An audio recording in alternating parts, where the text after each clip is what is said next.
Thank you so much for joining us today, and welcome to today's conversation from the field. I'm Ruth Ann Richardson. I'm the head of fundraising at Act for Peace, and I just really wanted to start by saying thank you to you for your support of Act for Peace, and specifically for your support for Syrian refugees who are now living in Jordan that you've given in the past. I wanted to thank you for taking the time to join us today and for your interest in learning more about refugees in Jordan and the challenges that they're facing.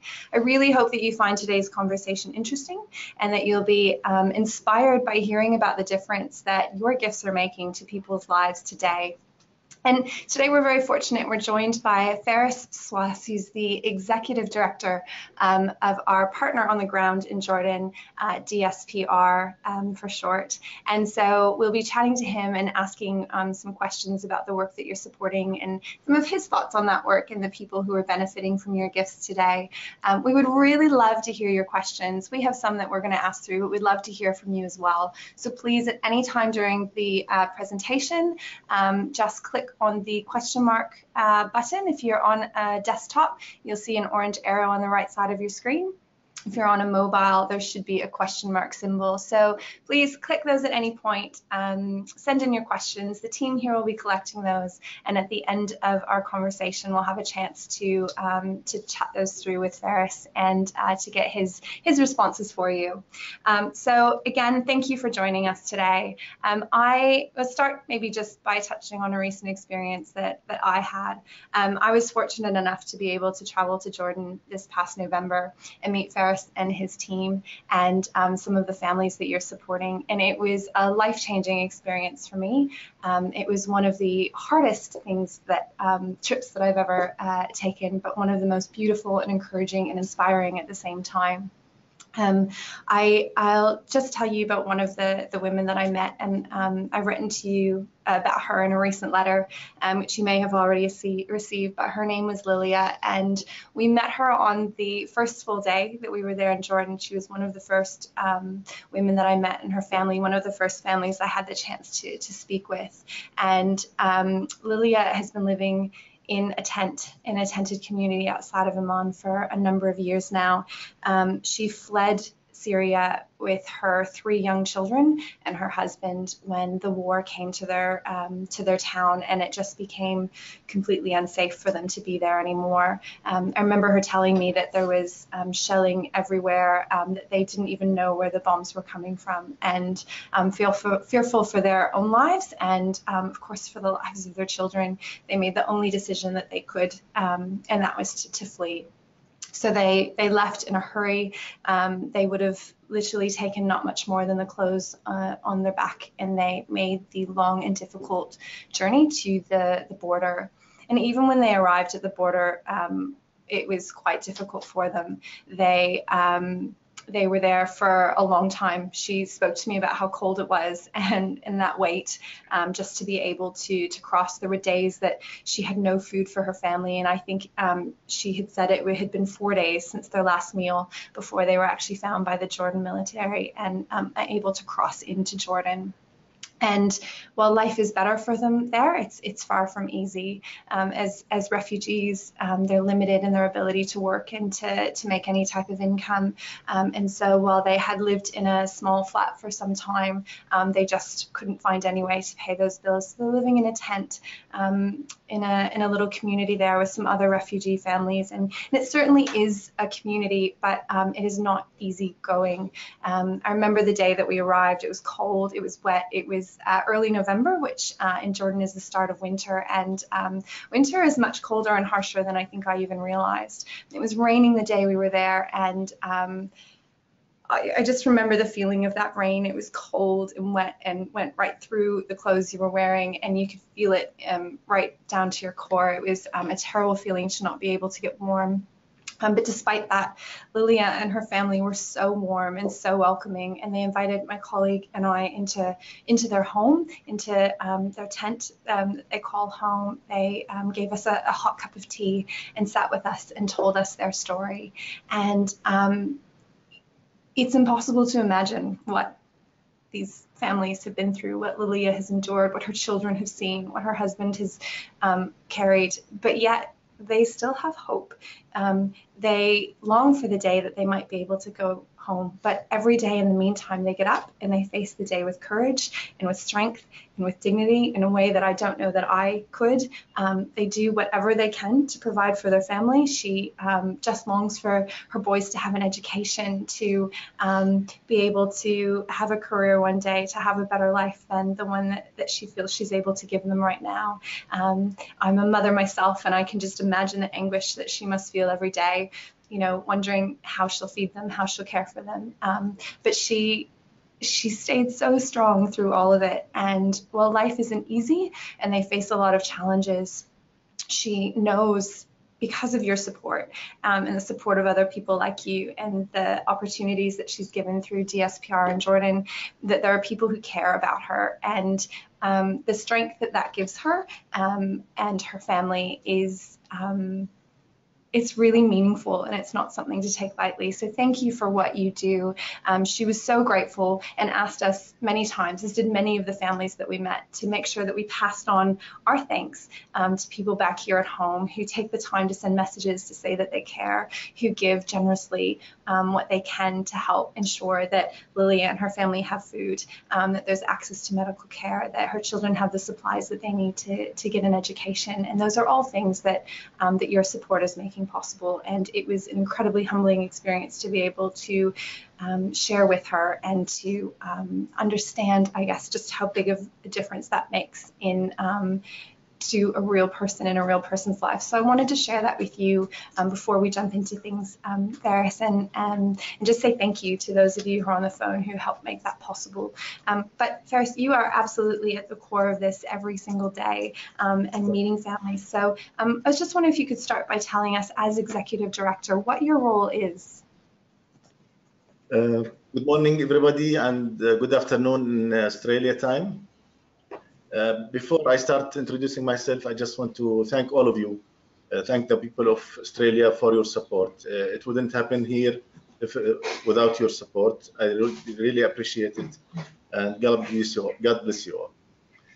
My name is Faris Swais. I'm DSPR Jordan Executive Director. DSPR aims for Department of Services to Palestinian Refugees.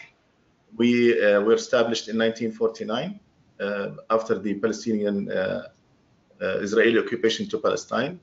By time DSPR Jordan is start working in 5 areas. DSPR is start working in 5 areas, which is Nazareth, Gaza, West Bank, Lebanon, and Jordan. We were established here in 1949 for the same cause. In 2011, we started working with the Syrian crisis. I'm the Executive Director of the DSPR here in Jordan.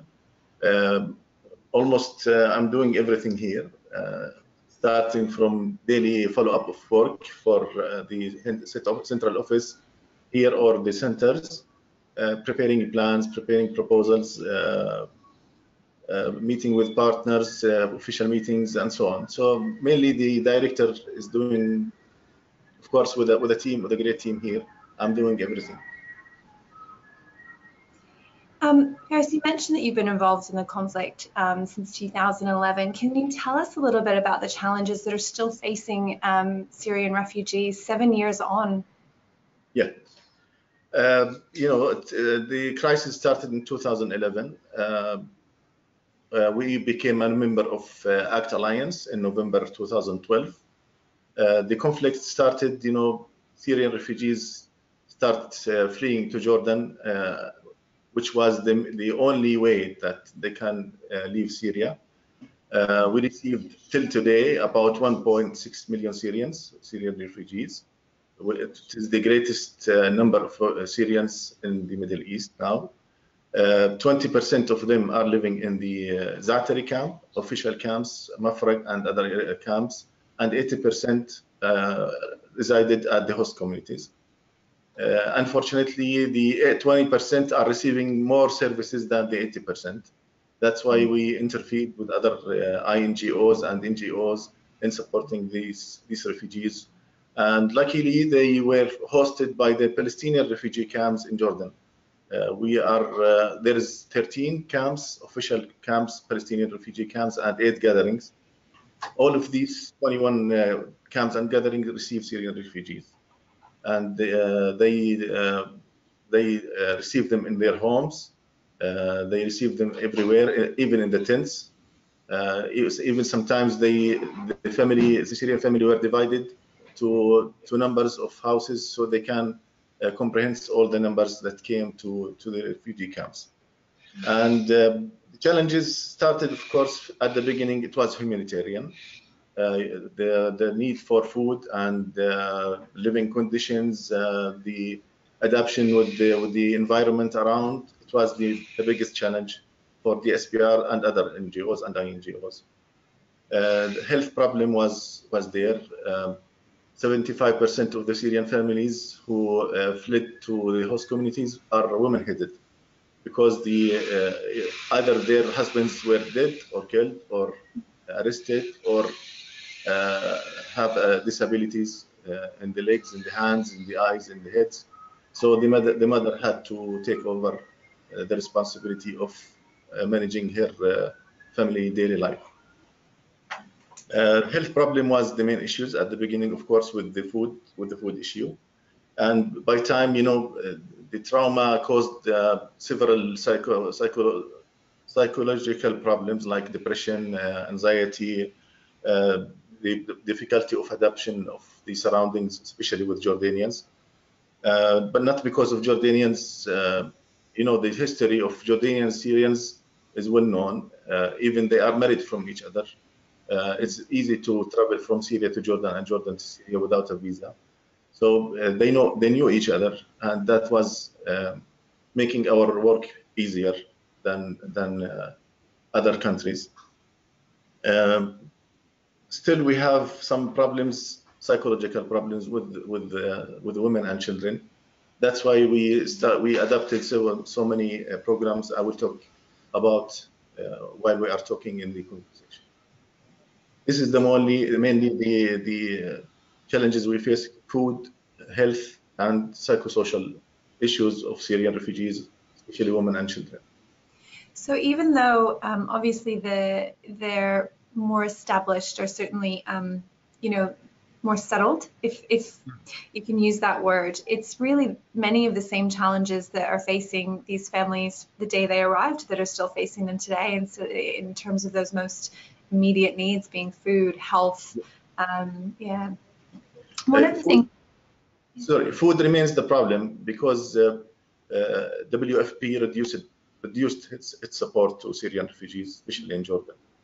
And we still, even it would continue for 15 years, the crisis, still the food is needed for the Syrian families. Especially Syrians are not allowed to work, are not allowed to generate income in Jordan. The unemployment rate in Jordan is already high, so they don't want to make it more difficult. But after the London Convention in 2012-14, there was an agreement to issue around 200,000 work permit for Syrians in specific vocations that they can support their families through. Wonderful. Now, one of the things that you mentioned was that many Syrian refugee families are fatherless, whether the father was killed or arrested, or for a number of reasons, which would put a huge burden on the mother and the women in the families who become the primary caretakers and providers. Can you tell me a little bit about how you're addressing that? So you mentioned this in particular psychological support that you're giving these women and children. Yeah. First, I would like to say that we don't impose our services to people. We adopted the participatory approach of deciding the needs of refugees. Being the woman family headed, we already randomly picked around 5,000 Syrian women from 8 governorates, and we conducted home visits, meetings, interviews of these women to decide their needs by themselves. Women needs are great. First was the woman was suffering from depression, tension, harassment, abuse. You can imagine whatever at the beginning of the crisis. Through the need assessment, we conducted several or adapted several programs towards women and children, like mother support groups. We conducted and formulated mother support groups for these mothers. We conducted psychosocial seminars and training workshops on building self-esteem, problem solving, communication, how to generate income for her family, and income generation projects. Children, we established forums for children to practice recreational and educational activities at the 8 governorates, which supported mother in securing or managing a secure place and safe place for the children to practice their education and recreational activities, and support her also, because this will alleviate the burden on her shoulders, and we are cooperating with mothers all over the places. So many cases that we adapted was moving from 0 to 180% of changes on this, for these mothers. Some of them came trainers with our voluntary teams. Some of them, they were adopted some projects for income generation projects for her families. By time, I will tell you cases by time. One of the ladies, her name is Fatima. At the beginning, she refused to leave home for 1 year. And we started working with her after 1 year of coming to Jordan, convinced her to visit our center in Talbiya camp, to just sit and listen and see how we are working. Then she moved from listening to participating. Then we trained her on programs like psychosocial programs and education and non-formal education, and she became one of the trainers. She's conducting workshops now, and she's generating income for her family through these workshops. She's staying at our center more than she's staying at her house. And bringing her children to the center, and she's enjoying that. And this is a big change for her life. And now she started manufacturing blankets, which she is selling in the local market, and eventually have some income for her family, since her husband is dead and she's the only support. And what does that mean, Paris, for these women when you know, they have that burden and that responsibility, but they can come to the center and they can learn these new skills and get the support they need to be able to market their business? I mean, what kind of, I can only imagine the hope and the confidence and the worth that gives them. Yes, she's feeling self-esteemed. Yeah. She's feeling confident. She never felt this one. And you know, the culture in Syria, usually the mother or the wife is not allowed to go and outside the house and work. Now the whole concept was changed, and now she's one of the ladies. She said, I used to visit the psychiatric clinic at the beginning or at the first 3 years of the crisis. After I joined the DSPR activities, one visit to our centers worth 1,000 bells at the psychiatric clinic. This is what she said exactly. So you can feel the change in her personality. She's more confident. She's more. She's willing. She's provided with knowledge and know how to manage her life and her family's life.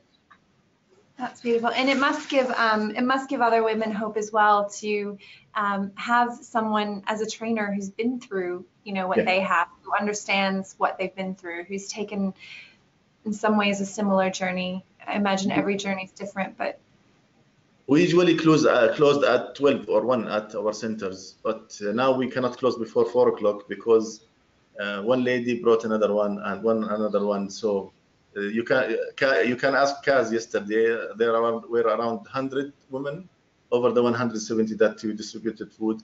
They want to join the activities of the DSPR. They feel safe. They feel they are away from any danger. So this is very important for her and for her children. And what does it mean for you and your team to know that you've created this safe place, to have earned the trust of the community? You know, we are not, DSPR is, as I told you, we don't impose services to anybody, to our services. We participate with them, we talk to them, we let them feel that they are in charge. We don't impose anything to them. So this is important. Changing one person for DSPR is a great impact, is a great goal. So how about if you change thousands of lives? And it already changed thousands of Syrians. If women wanted to go back to Syria, I'm sure it's not the same woman that she came in 2011 to Jordan. It will be completely different. And that probably, oh, sorry. Okay. That probably leads really nicely into something else I wanted to ask you, which is what keeps you motivated? Because, you know, in the last 7 years with, since the Syrian crisis and with this group, and you mentioned before that, you know, you've supported many other communities, including the Palestinians. How do you stay motivated when, in many ways, the situation doesn't seem to be getting a lot better, at least on the outside looking in? It's not getting better, but it's you know, it's very important to see smiles on people's faces, and I don't want to stop feeling this feeling towards people. I want them to feel happy. I want them to be different. Changing lives and hearing from them what these changes made to their lives is very important for me. I never say enough for that. I want to continue doing that till everything is solved. I hope that they will, when they go back to their homes. That's beautiful. You touched yesterday on the fact that there was a food distribution. Some of our supporters will be aware of that, others may not. But yesterday, through some funds raised, primarily through the Ration Challenge, which we're running right now, and of course other supporter funds from people like those on the phone today who have given in the past, you were able to hand out food parcels to many, did you say over a few hundred families? This year, yesterday? Yeah. 200 families. 100 families. That's amazing. And that must, what does that food parcel mean, that month's worth of food to these families? One parcel of DSPR Jordan food parcels contains 14 items, essential items for families, especially for Syrians. You know, we know what is Syrian food made of and what it should be content. So it will be a month, 1 month food parcel. It's enough for 1 month for a family of 6 persons. It means a lot because we, as a Christian or church-related organization, it's important for them to show the Christian witness during the month. You know, this month is the holy month of Ramadan. And since Act for Peace started supporting us in this food ration, we launched this campaign since 3 years, and we still continuing to do it, and we will still continue if you continue to support us. I'm sure you will. We usually distribute 1,500 to 2,000 food parcels at 8 governorates. And of course, along with other NGOs, I don't work alone here in Jordan as DSPR. But as feedback from participants, our food parcel was #1 in all distributions in Jordan, thankfully. But because of the quantity and quality of items contains in the food parcel. And those food parcels, obviously, they contain, yeah, as you said, food and similar to what they're used to at home and cooking with. But really, what that box represents is relief, doesn't it? That it's 1 month that they don't have to worry how they're going to feed their children. 1 month that they don't, you know, wonder where their next meal is going to come from. And yeah, it just gives them the, I guess, the space to worry about other things and to focus on other things and not to have to worry where that food's going to come from. And yeah, I can only imagine. Yeah, the basic need is food. If it's there, they don't have to worry about that. So they will have to think of other things like education and health and so on. Yeah. You've touched on this throughout our entire conversation, and I will move on to some questions from some of our participants shortly. But, what difference do you see in people's lives from when they do arrive and they must be scared and uncertain? And I don't know that there's many people coming into the program anymore, but the difference that you see in people's lives over that long term through the support that you're able to provide? The difference is there, the changes is there, we can feel it. Everybody who visits these camps can feel the changes. As I told you, even the husbands at the beginning, they did not allow their wives who came to join the DSPR. They don't know what is the DSPR and they don't know what we are going to do. But by time, even husbands, they asked women to go to and join our centers. Even them, sometimes they join our activities and see what we are doing. The depression is less, the tension is less. The coexistence with Palestinian refugees and Jordanians now is more. The tension is less with Jordanians. At the beginning, honestly, we faced these problems, especially with Palestinian refugees. They were complaining why only aid should go to Syrians. But at that time, we managed to even divide it by 50-50%. And they are living together now. And even Christians with Muslims, Muslims with Christians, they are living together. And you can see that the changes in the children's eyes through practicing their daily activities, through the non-formal education, through anything, picnics. We are doing picnics for them also. Women are joining them. There's so many changes. You can feel it every day, and you can touch it during your working days. That's beautiful. And what is your hope for the community that you serve? Honestly, to go back home, especially Yeah. for Syrians. The Palestinian conflict and cause, I think there is no end for it. Syrian problem is complicated due to international interference, due to policies, due to even Arab.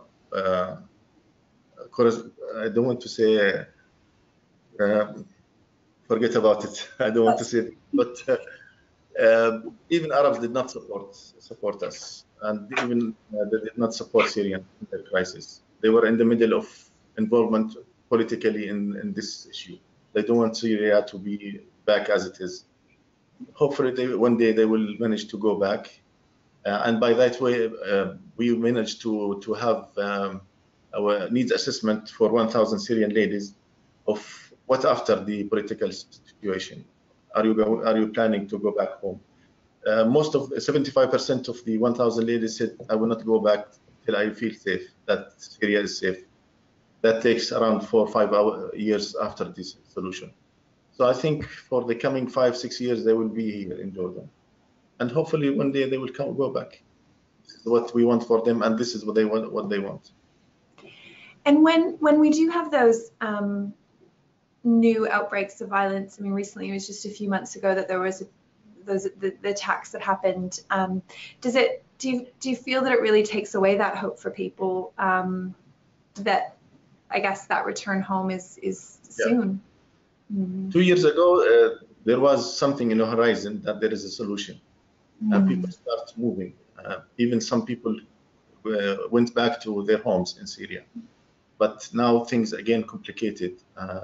They feel frustrated, but it's not that frustration at the beginning of the crisis, because they already adapted here and they can wait for another 2, 3, 4 years to be solved. But at the end, they will go back for sure. That's great.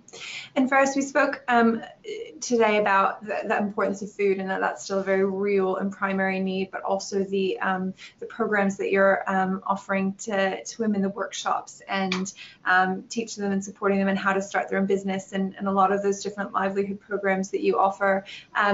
But can you also touch on, I guess, some of the other ways that you're supporting families in the practical way? So there's educational supplies and blankets and clothing. That's all part of what you are providing for families, isn't it? Yes, we provide them with non-food items, especially for children at the beginning of the school year.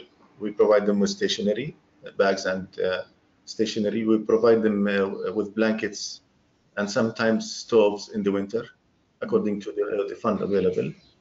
We provide the infant with parcel contains infant clothes for them, and we provide women with what we call dignity kits. We call it dignity because it's personal things for women, and we want to keep the dignity of this woman and her privacy. So we call it dignity. It contains items of personal hygiene and personal items for her. Plus what we are doing with education. We conduct free medical days for Syrian refugees.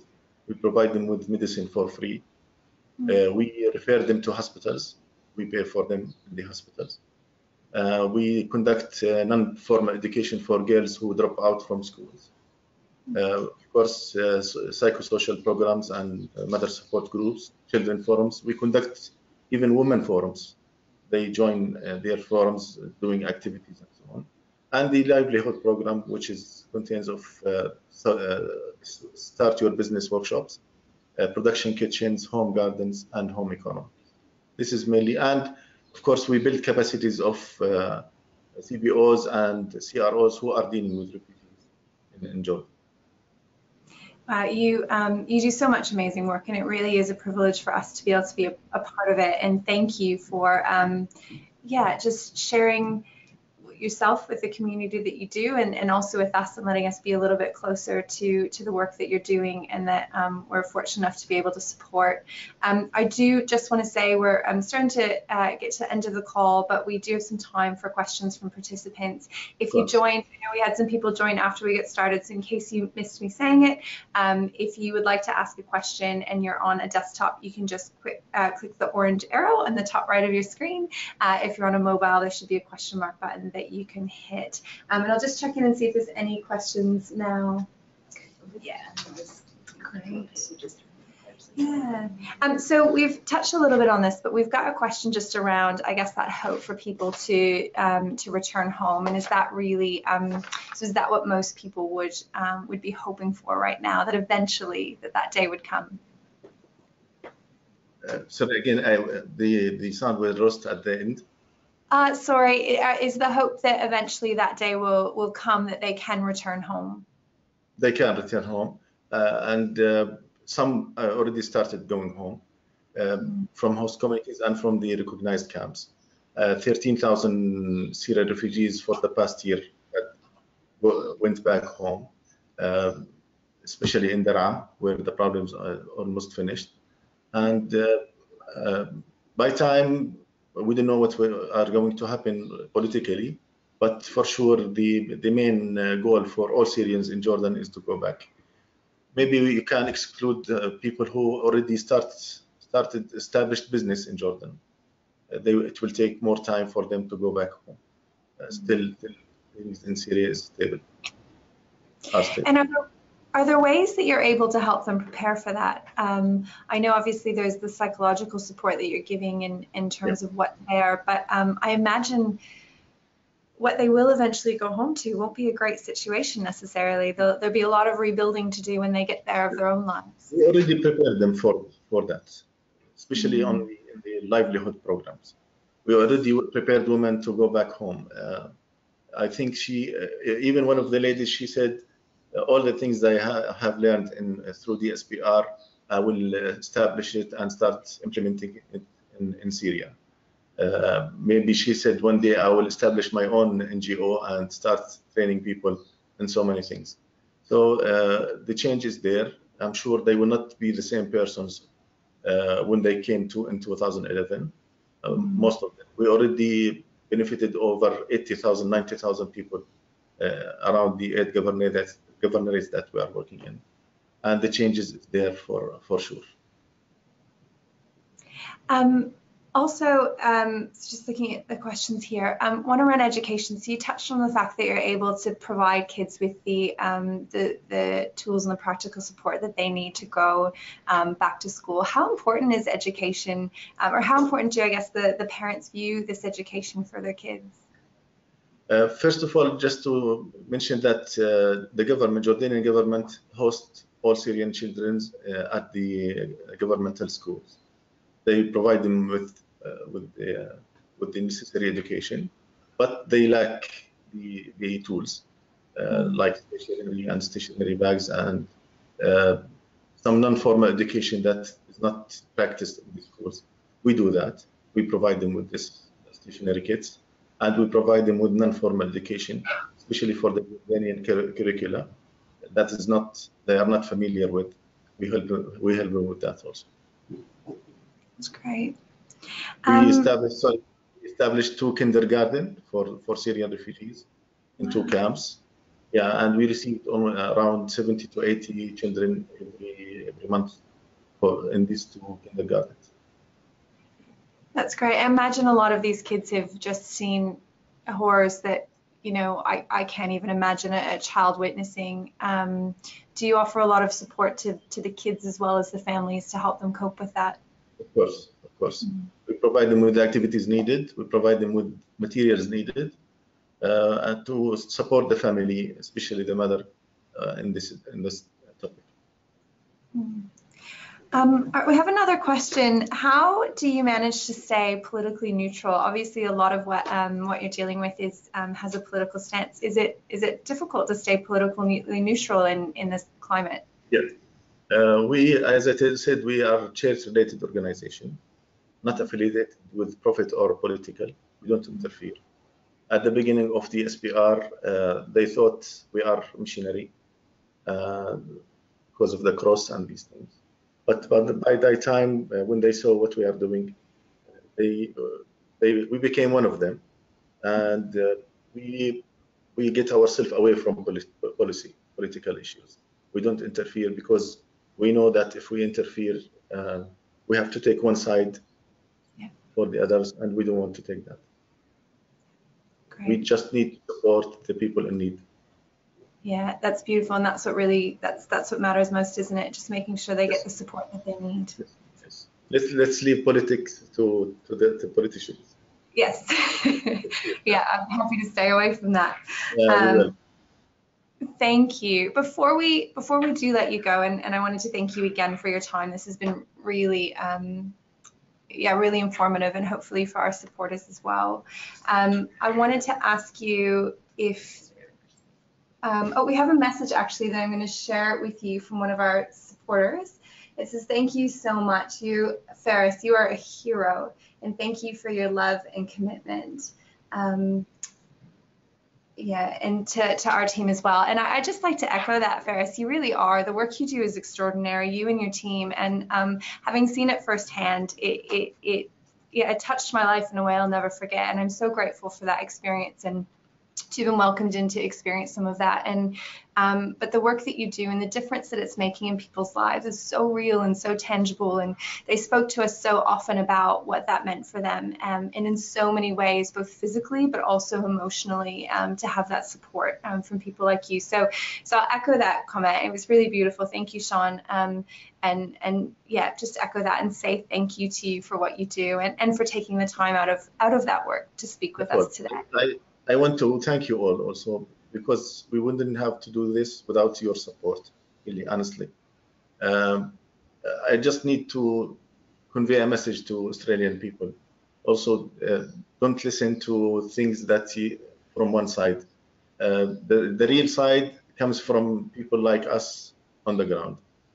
People are suffering, and people only what they need is to just to live and secure a good life for their children. And we are here for that, and we will not be here without your support. I really appreciate it, and thank you very much. God bless you all. Thank you. And to you, Faris, thank you for your time. We will say goodbye. Thank you so much to everyone who's joined us today. Again, we really just appreciate your interest and your concern and your care about the people, Syrian families who are in Jordan, and for the support that you've given over the years, and hopefully will continue to give. If you do have questions that we didn't get to, or things that you think of after this, please do reach out to us. We'd be really happy to. One message for some Syrian women of yesterday. They said, please express our deep gratitude for Australian people. This is a message I have to say. Kaz was there when they say it. They just say thank you, that you are thinking of us, that we are in your thoughts, and that we are not forgetting. Thank you very much. Thank you. Yeah, and that was something that was echoed to me many times, and so I can't express to those supporters who are on the phone today, and thank you for summing that so beautifully, just how much it means. So if you do want to chat to us more about how you can continue to support DSPR Jordan and the families that they're working with, then please do get in touch. But for now, we will say thank you. We'll say thank you to you, Faris, for your time today. Thank you to those of you on the phone who have supported DSPR and the programs and these families and so many other vulnerable communities around the world. world, it's only because of you that we're able to do the work that we do, and that Faris is able to do the work that he does. So thank you so much, and Faris, thank you. Take care. Regards to all. Thank you. Have a good night, everyone.